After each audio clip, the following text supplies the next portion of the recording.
Good afternoon, everybody. I thought I'd try something different and come out to the place where I go to, and I come to balance myself and get grounded. Um, and I do this at least, I would say at least maybe 5 times a week at least. Me and my dog come out here hiking. Um, Before I got my dog, I used to come out here and pray all the time, but now I do that at home and I take him out here. But anyway, through the course of this.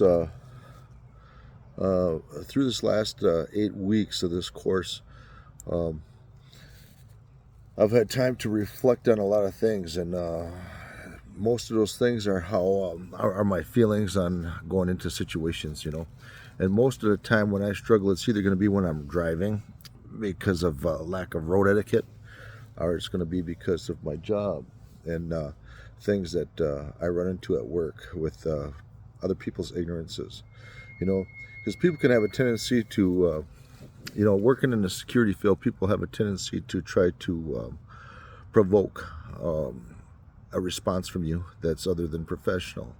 And especially if they've been drinking or under the influence of some kind of a substance, it's not uncommon for them to try to provoke a response.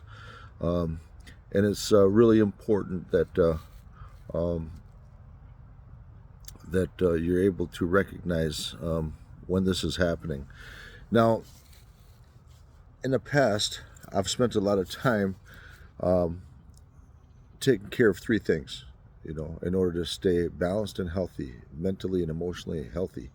And that is mind, body, and spirit. And being a spiritual leader in my culture, um, I have a huge responsibility um, to my people and to all people I come in contact with. That's the way I look at it. That's the way I view my responsibility. I don't take it lightly. And for me to allow somebody to provoke a response from me that maybe is outside of what I'm okay with, um, it it can create some turmoil within myself. And what I mean by that is, if I make choices and decisions that aren't spiritually well with me, they're going to make me spiritually ill.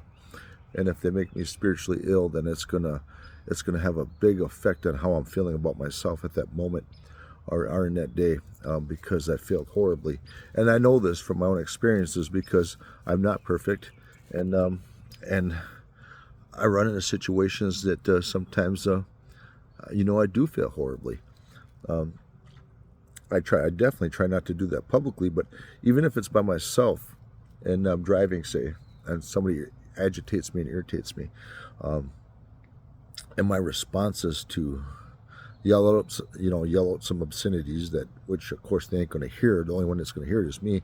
But then when I think about myself, I think about my level of maturity that I expect of myself, and my response. There's no harsher critic on me than myself, and then then I'm kicking myself in the butt for my response, even if I'm the only witness. I'm still kicking myself in the butt because I expect more of myself than anybody else. I hold myself to high standards. I know my Creator holds me to high standards, and I try to always conduct myself in that manner. Um, but understanding also that no matter how spiritual I might profess to be, um, how mentally or emotionally balanced I may profess to be, that I am still just a man and I'm capable of succumbing to ego, my emotions. So in my past, I've always come out here. I pray out here and I do this to take care of myself, my mind, body, my spirit. Or I go sit down with an elder and I'll pick their brain and I'll talk to them, and that helps a lot too. It helps me um, to be around higher energy. That helps me to take a look at myself. Um, but what I've never really done, and what I've learned through the course of this class is to recognize your emotions. That's something I've never really. I guess I've taken it for granted. I've always taken it for granted that I could just go through my day and not really think about anything. But things can catch you off guard, and I can see how that could be working in a professional environment where Sometimes things sneak up on you, and you may react to somebody provoking a response, trying to push your buttons or provoke a response from you, an inappropriate response. And I think we've all probably failed there at some point or another, where we've responded less favorable than what we care to admit. But as I've gone through this course and I start learning about paying attention to my emotions and what I'm feeling. Okay, I hear something behind me, so that could be a Bigfoot, and if it's a Bigfoot, don't go panicking or getting scared for me. I'm not afraid, and chances are I'm probably related to him anyway. But anyhow, back to what I was saying. Through this last 8 weeks, I've found myself at work in almost every situation where I've got to deal with somebody, falling back on asking myself, what am I feeling right now? How is this situation making me feel? Is it making me feel uncomfortable? Because if you all remember at the beginning of the class, one of the things that I spoke about, that was one of my biggest weaknesses, is confrontations. And I learned in class from listening to everybody else's views on things, and from the instructor Terry, that confrontation isn't necessarily a bad thing. It's how we take care of ourselves going into that. It's how we look at how we want to respond. How do we want that to turn out? And I'm learning. I'm a work in progress. I've been dealing with some pretty intense situations lately. I haven't discussed any of that in class, but I've put it in my assignments and my daily reflections. And Terry's gotten a chance to see some of the different situations that I deal with in a class at work, and some of them can be testing, challenging, where somebody's wants to get confrontational, but not in a good way. In the last situation that happened, what I do is, what I've been doing, and what I've been telling myself is that to stop, recognize what I'm feeling. If I'm getting agitated, if I'm starting to get stressed, if I'm starting to get angry, and then I also stop to think about, okay, now, given that, take a look at myself, my position, and my response, and what my response should be. I have a responsibility to respond professionally, outside of my personal feelings, and that's what I got to remind myself, is that my response should always be professional. If there's mixed emotions about what happened, that's something I can deal with later on, that I can let go of later on. But at that particular moment, my response needs to be professional. It needs to be courteous. I can be direct. There's nothing wrong with being direct, and letting somebody know, especially in my position, what I need to happen.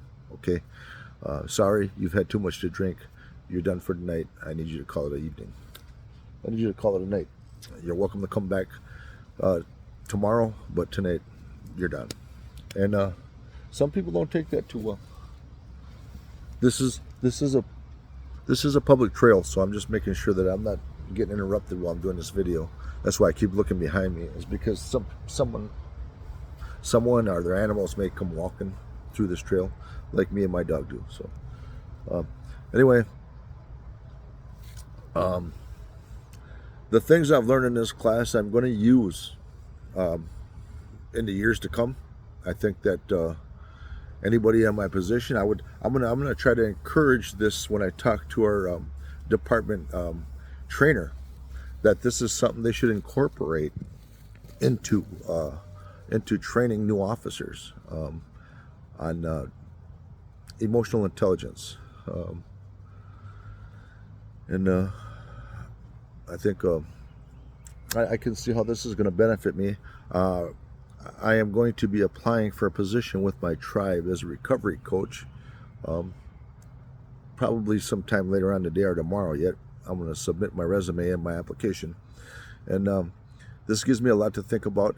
My responses. I have a little more freedom working in security, where if I if I trip up over myself a little bit, it's a little more forgiving.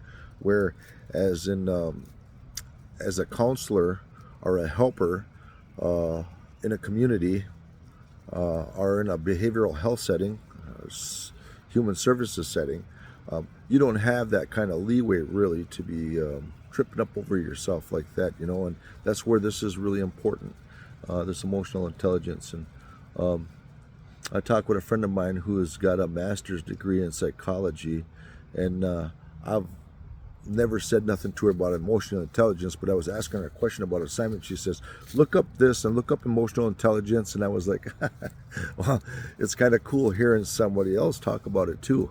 And so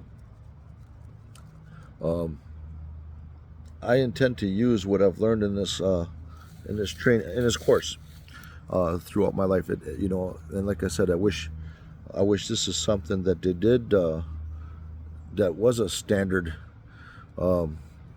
for helping children and adults. I wish it was a standard protocol. I think it should be in law enforcement, especially because of the different situations that are going to provoke different emotions and feelings. So I enjoyed being in class with all of you. I really did. I'm going to miss seeing you, and I hope I see some of you all in future classes.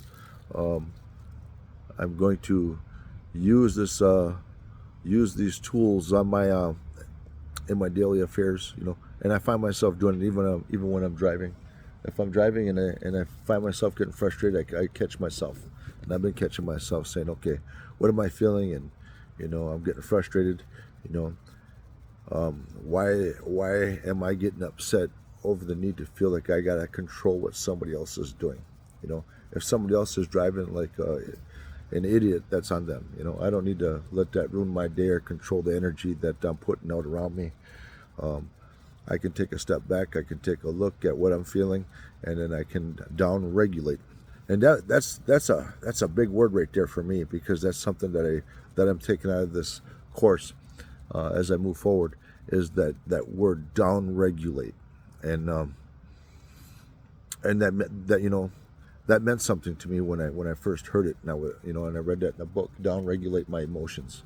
It never even occurred to me to think about doing that. You just react. Always been reactive, and I guess that's what this emotional intelligence teaches you, is not to be reactive, but to think about things. Think before you react, and that's what I'm taking with me. So I appreciate you taking the time to listen to this video. I hope that you enjoyed the setting that I did it in. It's nice out here. It's a gorgeous day. And now I'm going to go back home. I'm going to look at my blackboard, and then I'm going to try to get a head start and see what kind of stuff we're going to be, this last assignment we're going to be doing in the classroom. And just kind of brush up on things. So I hope you all have a splendid day, and I will looking forward to seeing you guys tomorrow. All right, we'll see you.